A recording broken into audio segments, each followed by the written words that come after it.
Howdy folks, Foyer here, and this is a video response to Deryk359. Hi Deryk, I'm Lucas. I follow your videos and I enjoy them a lot. We've spoken briefly in comments and things, but it's nice to get a chance to finally talk to you directly. I wanted to respond to a couple of things in your video about coming out as a neoconservative. First of all, I definitely appreciate the fact that you're taking a stand for something.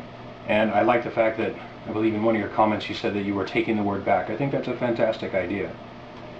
You did, in your video, say that, well, you talked about respect. You talked about if you agree with me on point X, Y, and Z, then we can have an intelligent discussion.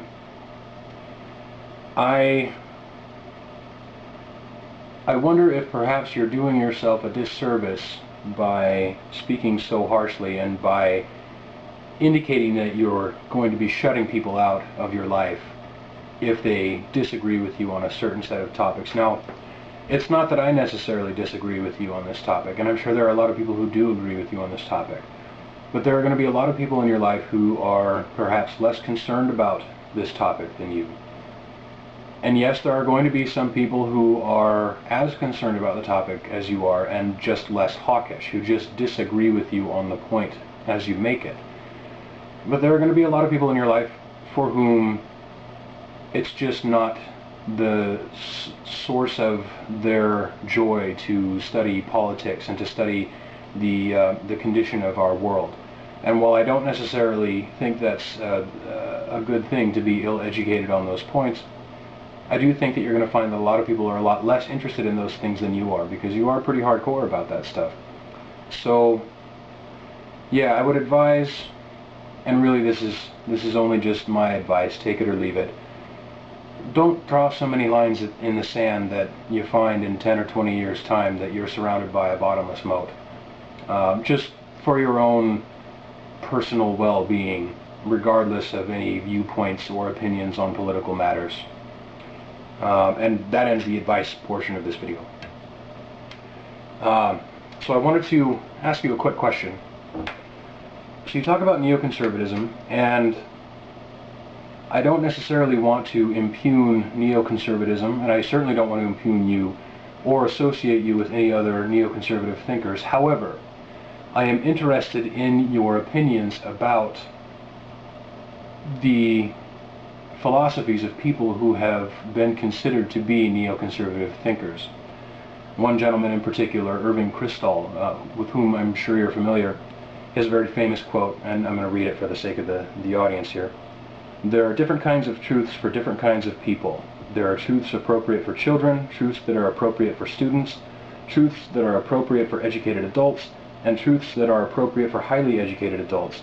And the notion that there should be one set of truths available to everyone is a modern democratic fallacy. It doesn't work. So that's an interesting quote. And it, on its own, out of context, may or may not imply a lot. But then compare that to the political philosopher Leo Strauss and what he had to say about noble lies.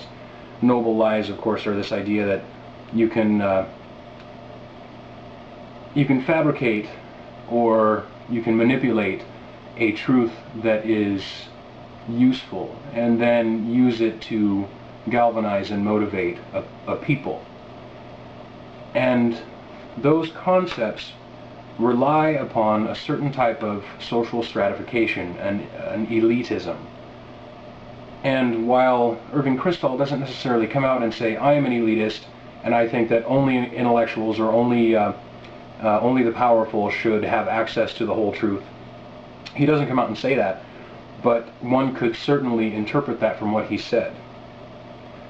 So I'm interested to know, in your effort to, as you say, take a stand for and take back the term neoconservatism, what role does social stratification play in your interpretation of neoconservatism?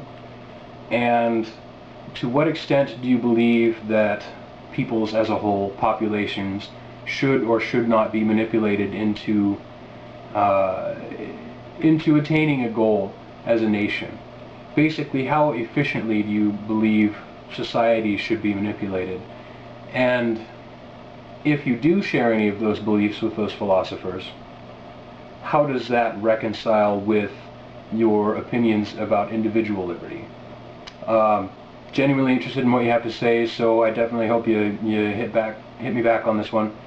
Yeah, I'm looking forward to hearing all about it. All right, thanks. Take care.